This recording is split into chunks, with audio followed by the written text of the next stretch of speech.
Alzheimer's should be a rare disease. We now understand that Alzheimer's is a preventable disease in the first place. You are not stuck with the brain you have. You can make your brain better.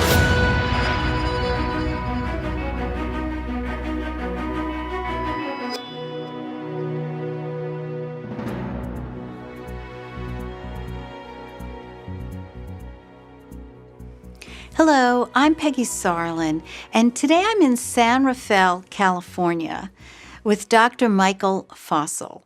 And he's going to tell you a story that I think will astound you. Dr. Fossel is at the forefront of an Alzheimer's revolution. He's developed a completely new approach that he thinks will reverse and even outright cure Alzheimer's in people, not just mice, in just a few years. And not only that, Dr. Fossel believes that the same approach can be used to reverse all diseases of aging, from arthritis to osteoporosis to Parkinson's to macular degeneration, on and on and on.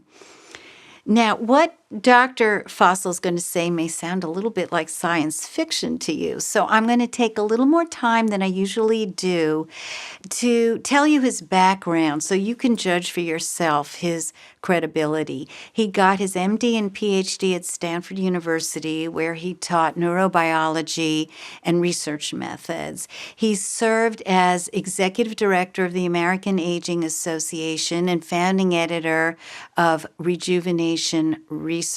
He wrote the definitive textbook on cellular aging, and he's regarded as the world's foremost expert on clinical use of telomerase for age-related diseases. You may have heard of telomeres and telomerase, but you're about to hear a lot more about their huge potential for treating Alzheimer's and all age-related diseases. This man thinks big. So, welcome, Dr. Fossel. Thanks, Peggy. Pleasure to be here with you. All right, so the world of Alzheimer's is filled with doom and gloom and so many failed efforts and dead ends, and you feel exactly the opposite. So tell us, in your view, if what you're trying to do, if everything just goes as smoothly as humanly possible, what's the world going to look like in 3 years? I think within 3 years we can demonstrate that we can both prevent and cure Alzheimer's disease. We should have human trial results by then. So let's see what happens. Human trials. So you are preparing now to do human trials on this unique treatment for Alzheimer's. That's correct. So we're not talking about 10 years, 20 years. We're talking about right now it's in the works. And it's interesting you say that because most of these trials have to be extensive and take years and have just minimal statistical results. I think we can demonstrate pretty clear results and do it fairly quickly, too. What does a cure look like? We haven't heard that word. What does a cure look like for Alzheimer's? What are you going to do to these people, and how are they going to change? That's a lot of questions. It's a lot of questions. You can handle them. We're pretty confident what it'll look like is they'll be better. It's hard for, I think, any of us to believe that you can get a complete reversal of everything, no matter how far down the road you go. But we've been astounded in the animal results with just what we can get back. To put it bluntly, I think we can take people with moderate Alzheimer's and reverse most of the cognitive defect. I think we can bring them back pretty much to normal. That's what we're aiming at. Now, when I said that your approach is different, your approach does not involve lots of different health prescriptions for the patient, that they must do this, they must do that, every day they must eat this and take this supplement. No. Tell us what you're going to do for these people. Well, let me put it this way. We don't know very many 10-year-olds or 20-year-olds who have Alzheimer's. We know a lot of people in their 60s and 70s with Alzheimer's. And what we're essentially doing is resetting the cells to act more like younger cells again. So, the risks that you had when you were 10 and 20, which is to say not many, will be the risks that we'll be able to bring you back to by resetting those cells to act like young cells again. And to reset the cells, the actual physical treatment is an injection. It is. Now, in the long run, we think we can deliver it nasally, maybe orally, certainly by IV, any number of ways we may be able to deliver it. We're going to start by using an injection, sort of like an epidural or subdural would, because it's probably the most reasonable approach to take for a first trial. But ultimately, I think we can make it a lot easier to use and a lot cheaper. A whole lot cheaper if you can take somebody with, you said, moderate Alzheimer's, which is an extraordinarily expensive condition to treat, and you're going to just give them an injection and they're going to be okay. Essentially, yes, it's a one-time injection, and what it does is it takes a human gene and instructs the cells to reset their pattern of gene expression. So they act more like young cells. They begin to do their job, clean up cellular garbage, in a sense, in a way that young cells do. Now, my guess is, and it's not just a guess, it's a pretty good prediction, that people will need a repeat treatment in 5 years or 10 years. So it's not permanent. But it's sort of like saying we're going to take your 70-year-old brain and, as I say, make it a 40 or 50-year-old brain, but then it ages again and we'll have to reset it later. So just to recap this, because this is a completely new idea for most people listening, and you're starting human trials very soon that you believe will demonstrate within a period of 6 months, a year, that you can give a one-time injection or an injection every 5 years and take away the Alzheimer's. I think so. I think we can certainly prevent it, and we can cure much more than we had hoped. Again, I think of it sometimes as a Humpty Dumpty effect. There have got to be times when the eggshells are broken and maybe you can't get everything back. There have to be limits. But the limits are a lot broader than we thought. It looks like we'll be able to take people with fairly moderate advanced Alzheimer's and get remarkable improvement. And so to keep the good news going, this same principle, which we will get into, we will help our audience understand what this magic injection is, because it sounds like magic. Well, medical science always sounds like magic when it first gets there. And this is totally brand new. This same principle of the injection, when you're dealing with people with Alzheimer's, it's obviously going to be hopefully positively affecting their brain, specific areas in the brain. But if this same principle, you believe, can help improve, reverse, cure all diseases of aging. So tell us a little bit about that beautiful picture. Well, let me start with, Alzheimer's is our primary strategic first target, and part of the reason is because people don't think you can do anything, and we're pretty sure we can, so we're going to make our point there. And also it's a disease that, as you know, is fatal, and we have nothing to treat it with, essentially. So we're going to start with Alzheimer's, but we're certainly going to move on to the other dementias, whether it's frontotemporal dementia, Lewy body dementia, or Parkinson's dementia, maybe ALS as well. And after that, we'll be moving on to arterial disease. I mean, most people don't die of Alzheimer's. The most common cause of death for us as we get older is arterial disease. Heart attacks, strokes, aneurysms, peripheral vascular disease, congestion, it goes on and on.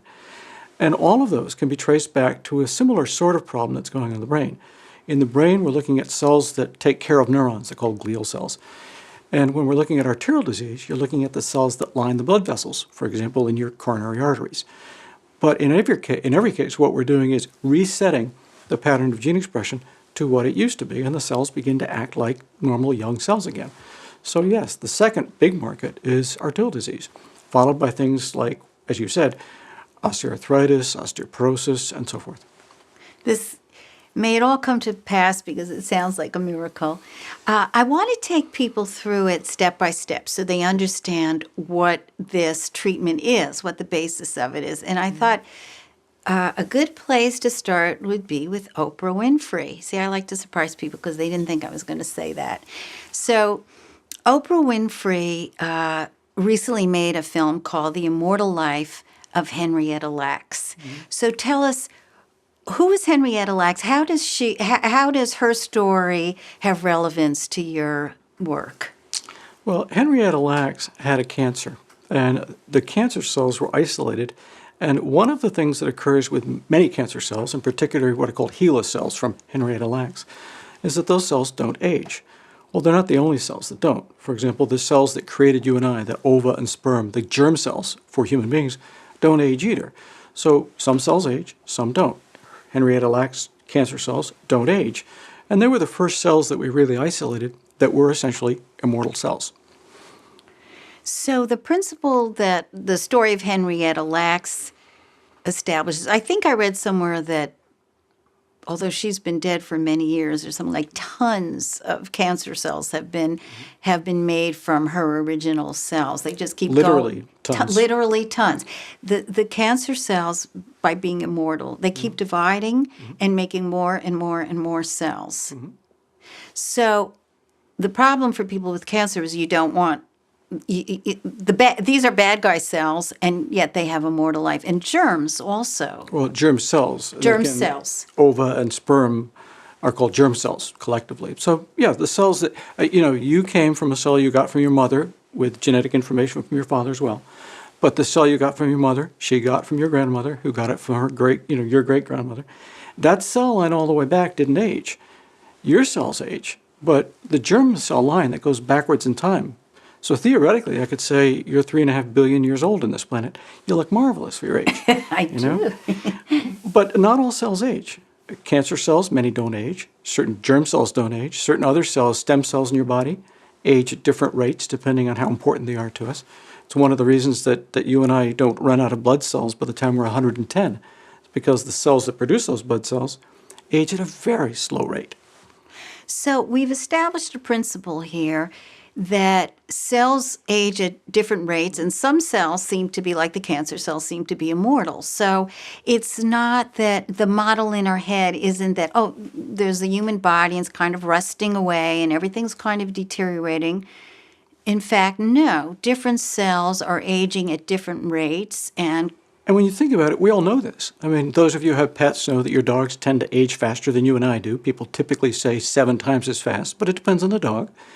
Cats may age faster. Mice certainly age faster. An average mouse is very old at 2 years. You and I may be 80 years. So it's not simply a matter of age in terms of years. It's something more than that. Now, that's what you're getting at. That's what I'm getting at. So the question that you ask yourself, if I may presume, is to why? Is why. Why does the cancer cell stay immortal and other cells, such as cells in the brain, may die, Age faster. may right. age, and then eventually die. That's the beginning question that you ask Well, it's yourself. not even a matter of them dying. If I have, my skin cells may not be dead, but they still may have wrinkles.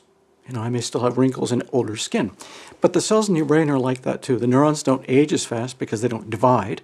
But the glial cells that take care of the neurons in your brain, those do divide, and as they divide, they age. They change their pattern of gene expression, and they become less and less capable of taking care of the nerve cells.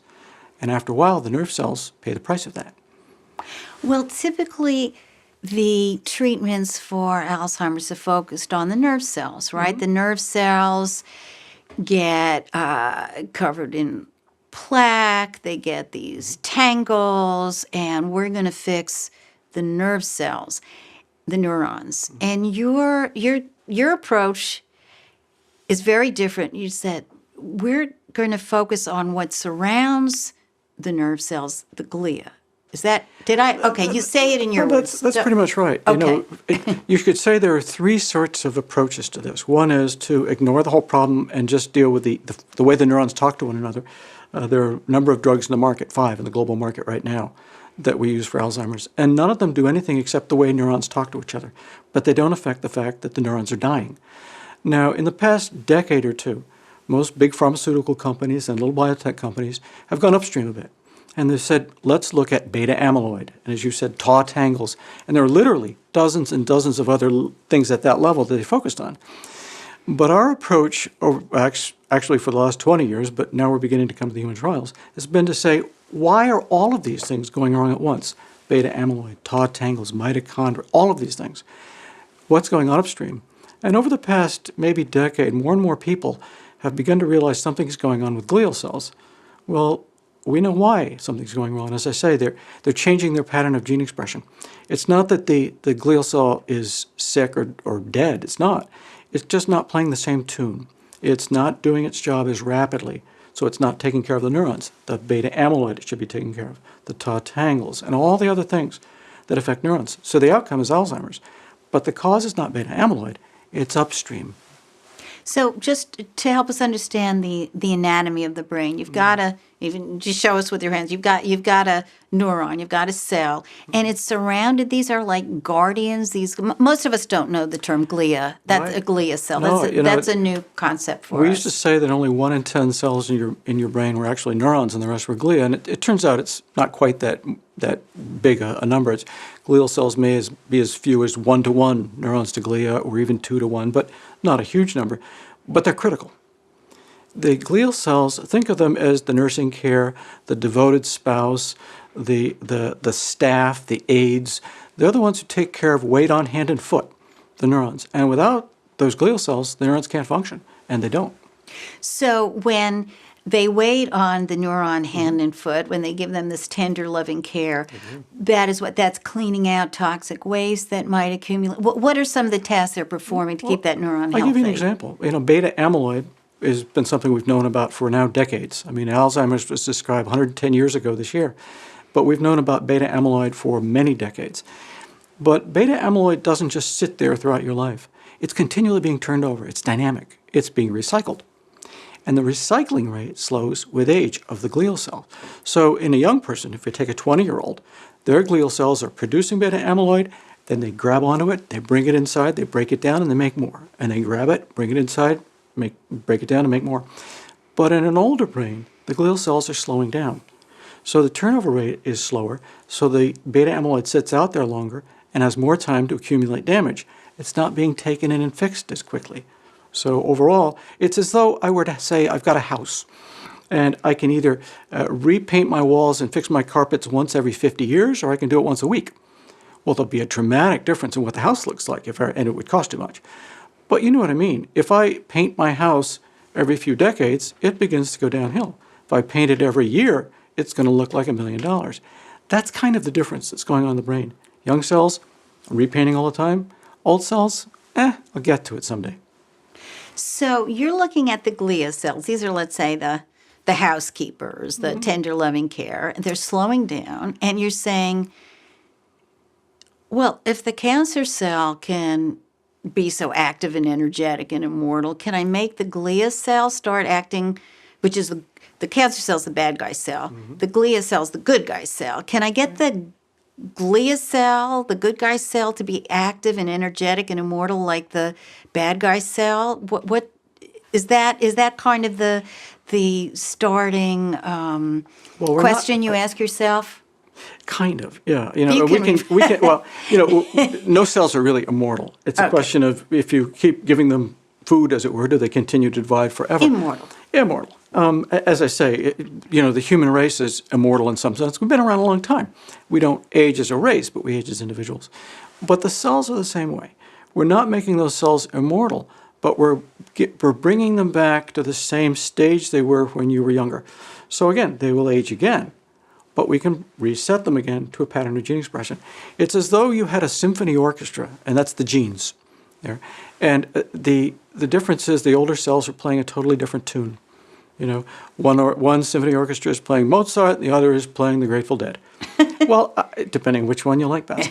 But you can reset the script. You can reset the score that they're playing. It's not a problem with the instruments. It's not that as you get older, the genes don't work. They're just playing a different tune. And what we do is say, you know what? Play the score that you were playing when you were working well. And they do. It's as though you had a house, again, it's as though how fast do I vacuum it, or how fast do I clean the kitchen? Well, if you do it once a month, the house looks bad. If you vacuum your house once a week, it looks better. We're saying reset the cleaning schedule, please. So pick up the maintenance. It's not immortality, but it's resetting the clock. It's all our dream, turning back the clocks of time. Oddly enough, we first did this now 18 years ago. It was first done with human cells. It was first done with human tissues 17 years ago, and then a whole set of them about that same time. But we're getting to the point now where we're able to do this with whole animals, mice, people. So it's an exciting time. This is a very new science, and you're saying 17, 18 years old, that this principle was established, that it could be done, that the reset could be done. If 20 years is new, yes, Well, it's yes, new in that it sense. feels new. Right. I mean, and you're creating, now that that principle is established, you're creating, how do we do it? It's okay. Now I think it's time we start letting people know how you do this magic. It feels like magic. And it involves the use of telomeres, which is kind of a new word in the public eye, I think. People may have heard that word telomeres and not know exactly what they are. Tell us about telomeres and how they impact your work. I think of telomeres in some sense as the conductor of that symphony orchestra. The telomeres are the piece at the end of each chromosome. And frankly, the telomeres by themselves don't matter. And the length of the telomere doesn't matter. What matters is, as the length changes, they change the pattern of gene expression throughout the rest of your cells. That's critical. So, telomeres aren't the cause of aging. They're just one piece in the puzzle. The key question for me is, can we understand enough of what's going on there that we can fix it? And the critical question is, what's the most effective place to intervene, to fix these things? The telomere is that most effective place, but by itself, the telomere is just part of a big cascade of things going on in aging cells. So we have our goal. Our goal is that we're going to reset the clock of the glial cells. The glial cells that surround the neuron and that keep it nice and freshly vacuumed and dusted. The goal is to save lives or save minds. Okay, the technique. But you're yes, right. No, you're right. Yes, the goal. Okay, we have our technique. We have our clinical goal, which is we're aiming at resetting the clock of the glial cells so that they're going to be nice, tidy, active, efficient housekeepers once again for our precious neuron cells. And somehow, and you're going to help us understand, somehow the telomeres of the glia cells are going to be the key to doing this. That's a nice, quick way to put it. But yes, they take care of most of the problems that happen with neurons. The neuron itself is sort of the innocent bystander. The glial cells are doing their best to take care of things, but again, as they get older, they change their rate of maintenance, and the neurons are the ones that pay for it. They pay for it in terms of beta amyloid plaque and tau tangles, as you mentioned, and they die. And the outcome is that you and I lose our minds. So the job of the telomere is to, in some way, control the efficiency of the glia cell. Sets the pace. It sets the pace. Sets the pace of maintenance for the rest of that cell. So, for example, if I look at DNA repair, all of us know that your risk of cancer goes up with age, and it goes up exponentially. But if I ask myself why that is, it turns out that the DNA repair enzymes in your cells are, again, the rate of that repair is controlled by the telomere. And as our cells get older, the rate slows down. So you're no longer as capable of repairing little mutations. Now, in just talking in the last few minutes, every one of our cells has probably had a mutation, and probably within milliseconds it's been repaired. But that delay, that time gets slower and slower as we get older. So it's the telomere that sets the pace of that repair. You still repair, you just don't do it as quickly. So you're a little more likely to accumulate damage as you get older. Hence, cancer, Alzheimer's, arterial disease, they all tend to come back to this same common denominator: gene expression, telomeres, cell aging. So let's go back to Henrietta Lacks and the cancer cell. The cancer cell is staying vigorous and efficient over time, as opposed to the glia cell in the human brain that's winding down, that's getting less efficient.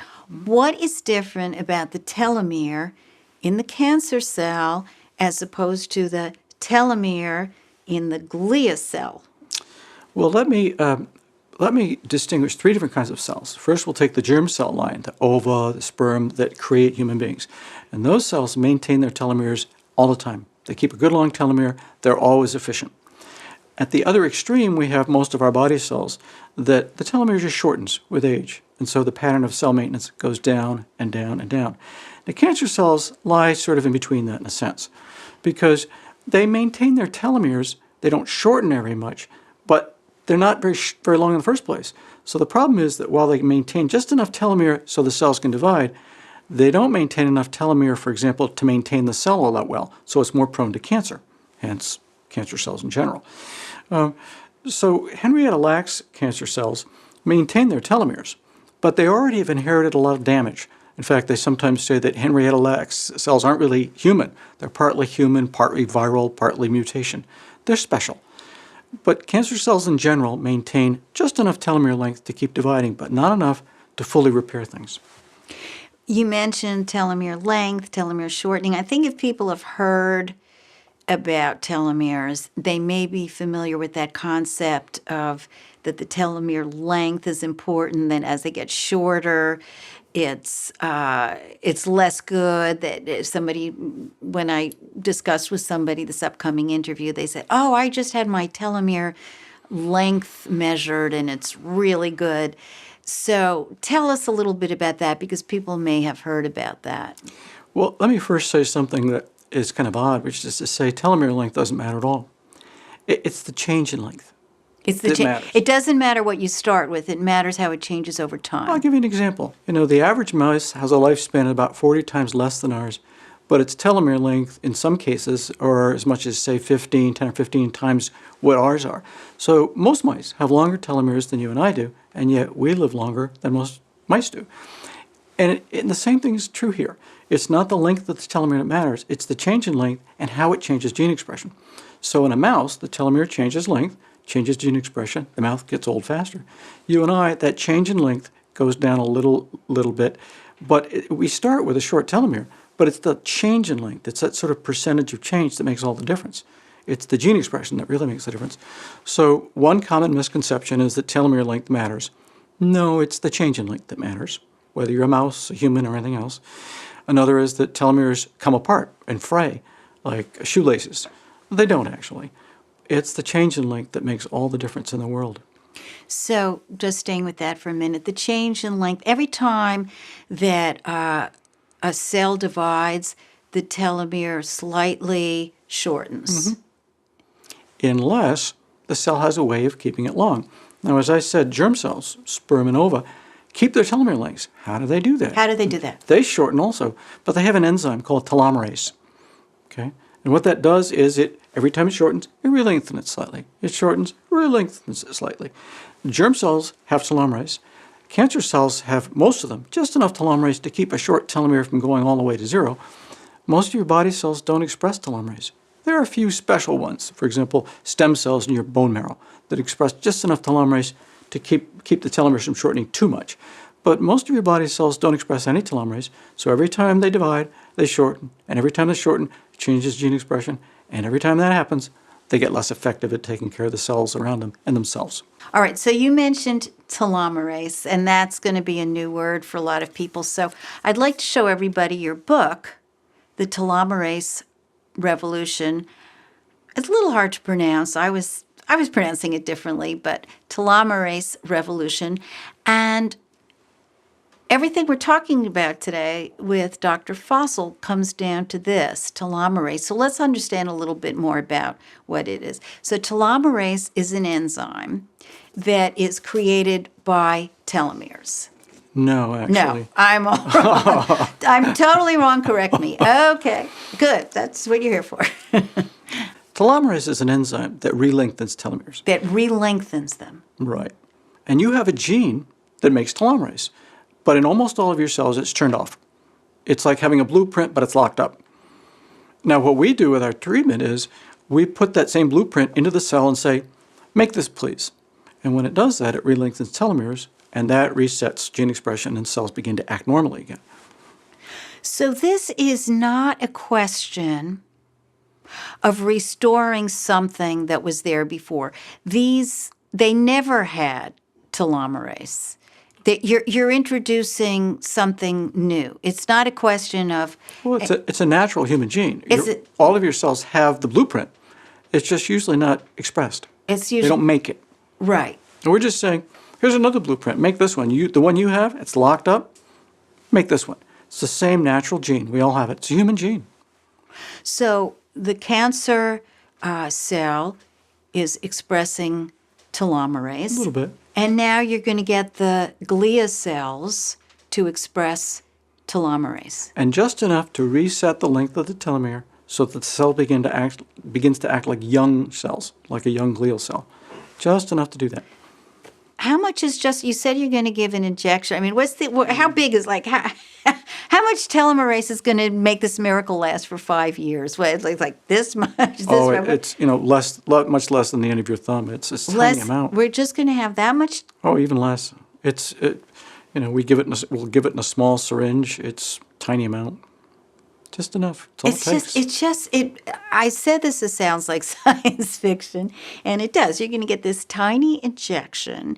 And how does it know where to go? How does it know? Well, there's sort of two, how does it know what to do? There's sort of two parts of this. Okay. It's like having an envelope and a letter. And we have an envelope. It's a biological envelope that we've got, and we changed the address. So the address on it says, please go to the glial cells. And inside there's a letter, and what we've done is put our own letter, and it says, please make normal human telomerase gene. We put the letter in the envelope, and we inject it into you, and it's addressed to your cells, so it knows where to go. Your cells look at it and say, this is meant for me, so they bring it inside. They open up, look at the letter, and says, make telomerase, and they say, done. Now, as you might guess, it's more complicated than that. But yes. I think that's a good analogy. But, okay, so since you're starting with Alzheimer's, that's your first target. Mm-hmm. So when you give this injection of telomerase, I'll get used to that pronunciation. Any pronunciation is fine. They're all right, None of us have accents. Everyone else does, right? It goes, you have designed this to say, go to the glial cells in the brain, but you could design it differently to say, like, go to the arthritic joints. Correct. Or the coronary arteries. Or the retina of the eye, or the... Any of the above. Tell us some of the diseases that you see using the same very simple approach, an injection with the specifically designed envelope designed to deliver telomerase to those cells. Tell us. Okay, you mentioned coronary disease as your next. Well, first, your neurodegenerative diseases. Well, let me give you an example of this. If I just the glial cells, I can probably not only go after Alzheimer's but Parkinson's. Now, everyone knows, I know, having taught this for years, Alzheimer's patients tend to make certain things like beta amyloid plaque and tau tangles, and Parkinson's patients tend to make a different kind of a problem called alpha-synuclein. But never mind the technicality, the question is, why are they all making these things? And upstream, it's the same problem. In parts of the brain, if the glial cells don't work right, I've got the Parkinson's problem. And in other parts of the brain, if the glial cells aren't working right, I've got beta amyloid and I've got Alzheimer's disease. So the upstream problem is the same. It's sort of expressed different ways. Parkinson's, Alzheimer's, other forms of dementia. Now, if you look at things like vascular dementia, another form of dementia, it's because of the blood supply to parts of the brain. And there, you're looking at the cells that line the vessels. They're called endothelial cells. And we've known now for 17 years that we can take old human endothelial cells, reset the telomeres, and grow what looks like young human arterial tissue. The trick is being able to do that in patients to save lives. And that's where we finally got in just the last few years. So exciting. So Alzheimer's, as most people who are watching this probably know because they're interested, starts in the hippocampus. And so this injection that you would give, the envelope says, to the hippocampus, to the go to the glial cells. They open it up and it says, okay, hippocampal glial cells start making an enzyme called telomerase. Correct. Right. For Parkinson's... Again, it's wildly more technically difficult than that. But in a sentence, that hits it right on the head. Okay. You hit it, Peggy. Okay. Parkinson's, different part of the brain. What's the part of the brain where Parkinson's manifests? Well, you're usually looking at a place called the substantia nigra. But it's not, again, it's never quite that simple. For example, we know that Parkinson's disease will sometimes have cognitive problems like Alzheimer's. Right. And Alzheimer's patients will sometimes have motor problems like Parkinson's. So there's an overlap in some sense.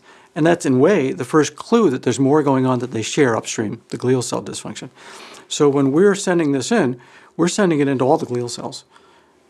It will go for these ones, it'll go for these ones. Our first target is Alzheimer's disease. But the reason is pretty simple. If I go out now to my neurologist and say, I've got Parkinson's disease, there are lots of trials out there. Some of them have some effect. There are drugs that we've had around now for decades. I've been using for decades. L-Dopa comes to mind. It's been a long time. But there's really nothing that's done had any effect on Alzheimer's disease. So that's really our primary target. But it's the same target for both, and for all the other dementias I can think of, except vascular dementia, where we're not dealing with glial cells, but with blood vessels. But again, the general approach, resetting cell aging, is effective in human tissues, and if human cells, human tissues, and in animals. So it's trying to take it to patient care. So, doctor, you've told us all these diseases of aging that might ultimately be improved or even cured by the same simple injection that directly targets the relevant glia cells. Sounds simple. I'm not saying what you're doing is simple. It's hard. Don't misinterpret. Right. I'm trying to make it simple for the audience to understand, not simple to actually execute. But what can't this do? What medical problems can this approach not do? A million things. If you're dealing with diseases that are associated with aging, it can probably prevent and cure potentially all of them. But we don't just die of age-related diseases. We die of trauma, sometimes self-inflicted. We die of infectious diseases. Ebola comes to mind. Influenza. There are endless diseases. There are genetic diseases that people are born with. All sorts of things that happen. And this affects almost none of them. Okay. So it's not a get-out-of-jail-free pass. The other doctors that I speak to many doctors on these topics, and the emphasis is on lifestyle. The emphasis is you're going to eat in a certain brain healthy way. You're going to exercise in a brain healthy way. You're going to sleep in your whole life is going to be on a path of brain healthy living. And you're saying, I'll just give you an injection. You're good to go. Not quite. For two reasons. One is, what about me? What about now? What about not 3 years from now, but this year? What do I do? And their approach is right. The question is, what can I do now? And as I sometimes say, part of what you can do is listen to what your doctor told you, listen to what your grandmother told you. It's often the same advice. You probably didn't pay attention to either one, but at least your grandmother's cheaper. There's a certain amount of innate knowledge that's not sexy. Eating right, exercising, taking care of your body in many ways. That advice doesn't change. But what happens when we begin to treat things like Alzheimer's and coronary artery disease? For example, what happens if you, right now, if you don't exercise and have a horrible diet, you know that you're more likely to get a heart attack, okay? But what if we can prevent that and cure that? Does that mean, as you say, get out of jail free? No. What it means is maybe now you have the same risk you had when you were 40 years old rather than when you were 60 years old, but you had some risk when you were 40 also. I've seen 25-year-olds die of heart attacks. Well, I can't make their heart much younger than a 25-year-old. No, I think we still need to have some sense, some little bit of listening to that grandmother, as it were, or your family doctor. But we can do an awful lot. I certainly hope so. For people who are hearing this and are eager to, you're going to be starting the human trial soon, and hopefully everything will go in as smooth and efficient and successful way as possible, but it's not something we can do for ourselves today. Is there anything on the market today that we can do to start helping our telomeres? Well, you remember I said that the first time we ever reversed aging in human cells was now 18 years ago, 1999, and then followed by some human tissue experiments shortly thereafter. But the question is, have we ever done any experiments on human beings showing that we can do something with telomerase? The answer is actually yes. There have been at least 3 or 4 papers I know published looking at telomerase activators, they're called, often abbreviated TA, and there's a drug on the market, TA65, for example. But there are other similar agents out there that are supposed to be the same thing. Well, we know that these agents, if they are honestly what they're supposed to be, that they can reverse some of the slowing of telomeres. It's not that they stop it or reset it totally, but they certainly can slow it slightly. The evidence is fairly good. It doesn't hit you over the head. Nobody has gone from age 70 back to age 30. But, if we look at indications like their bone mineral density or the way their immune system functions, what you see is fairly good evidence that there's been some improvement. And that's remarkable by itself. Again, we see these telomerase activators work in the lab with human cells and tissues. We see evidence that they work in patients. They're not a panacea, but that's about all there is right now that's out there in the market. You called it a drug, TA65. Is it a prescription drug, or No, how do we get yeah, this? technically right now it's classified as a nutraceutical. And the reason is it's actually derived from a root. That root has been used as an herbal tea historically for thousands of years. So, you're dealing with something that's a known quantity in some sense. It's a known herbal medicine. Well, it's not. What it is an extract from that. But from a legal perspective, it doesn't qualify as a pharmaceutical. It qualifies as a nutraceutical. So the regulatory constraints are very different.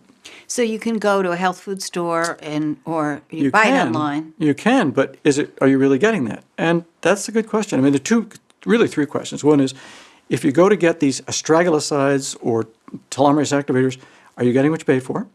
Second question is, do they really work? I've just told you that there's some evidence they do. There is some evidence. Does that mean they work or not? There is some evidence. The third one is it worth it to you? They're Depends how much they cost. Often they may cost, depending where you get them and how reliable they are, they may cost several $100s a month. Is that worth it? Well, that's like saying, is my insurance policy worth it?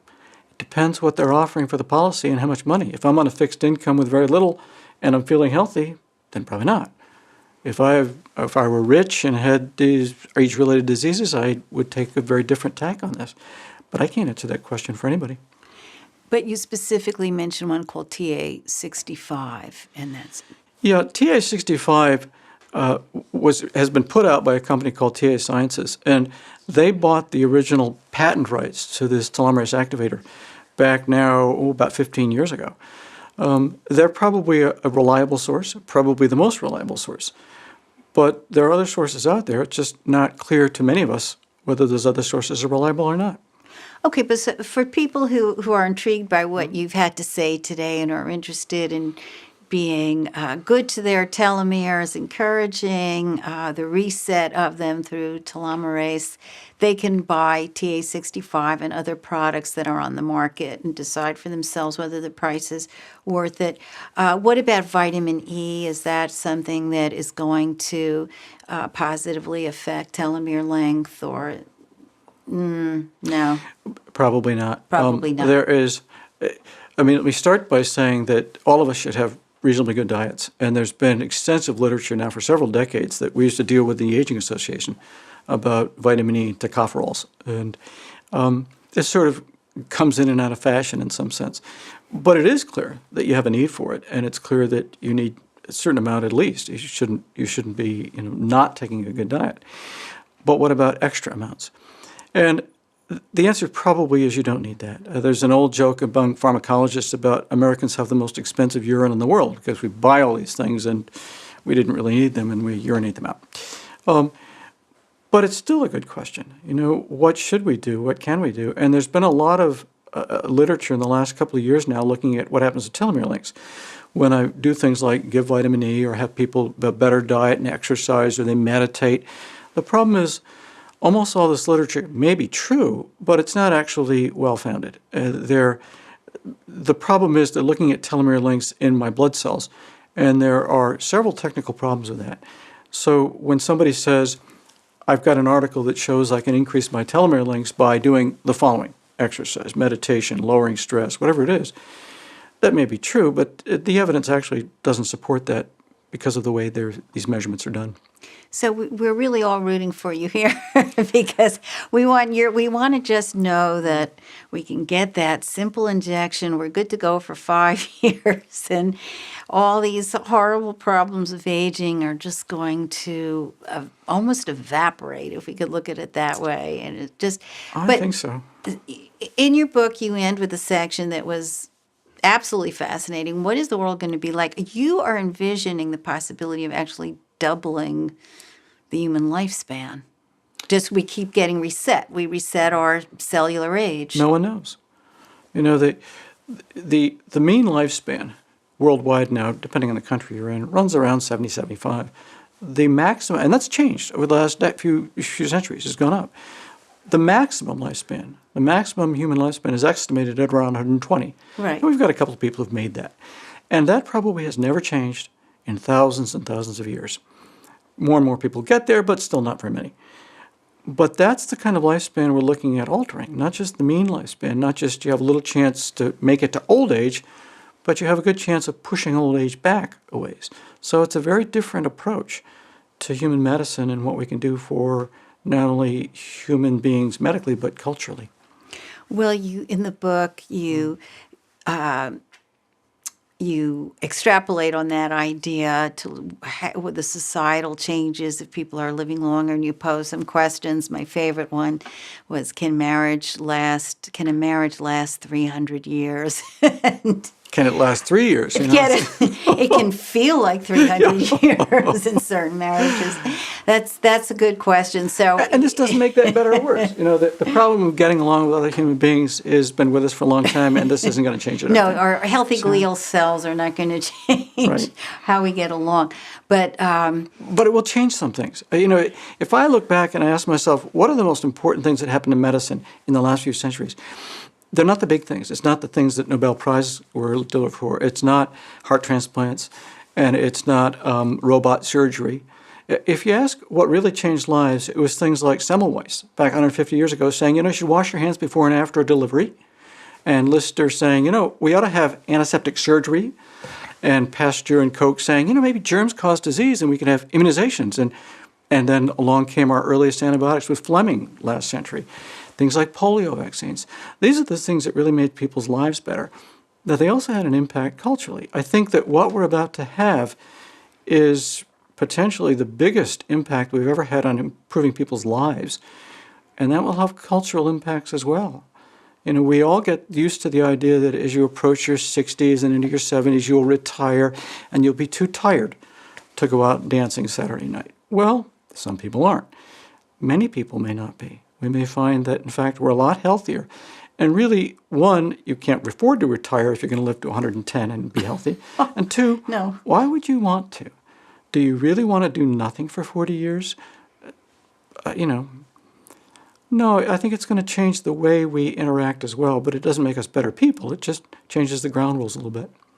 Well, I start out by saying that you think big, and even saying that underestimates how you think. Well, let me also say that most of the medical advances that we think of as real advances, as I say, the robotic surgeries and the heart transplant, are expensive.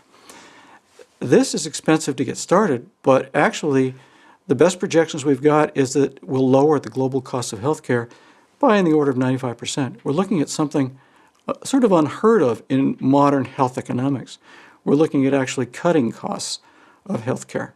Well, different world. Returning it specifically to Alzheimer's, which is where you're beginning the focus of this, that is an extraordinarily expensive disease to treat over time, or not even treat, but just to manage, to care. And that's only if you look at it economically as opposed to the human cost. Yes. But yes. But since you mentioned cutting the cost of that, if we did not have to care for people with that disease for 10 years, if we could just give them that nice little shot, they're good to go for 5 years financially, would that not be an extraordinary achievement just on that level? Right now, without any technical advances, my best estimate in doing this is that the cost of treating one person to prevent or cure Alzheimer's disease is about 20% of what it costs to care for an Alzheimer's patient for 1 year. For 1 year. For 1 year. And of course, people usually live, the average is 8 years. That's a lot of money. And I'm just talking about one shot every 10 years. So, yes, I think we can lower costs dramatically. Well, as I said, you think big. So I want to thank you so much for coming today, and I want to thank you for your work and wish you all the best for all of our sakes. Well, thank me if it succeeds, Peggy. may it succeed. Please. May it blossom. May it help us all.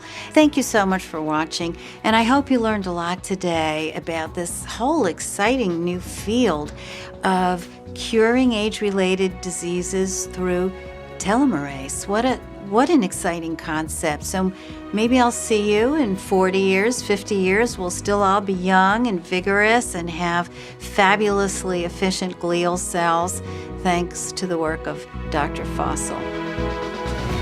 Please consider supporting our important mission by choosing to own a copy of Regain Your Brain for yourself. You'll receive all the valuable therapies in the interviews, and many more additional gifts and benefits. Your purchase will help us continue to bring this vital, important information to more people. Just click on one of the banners below and join us in our mission.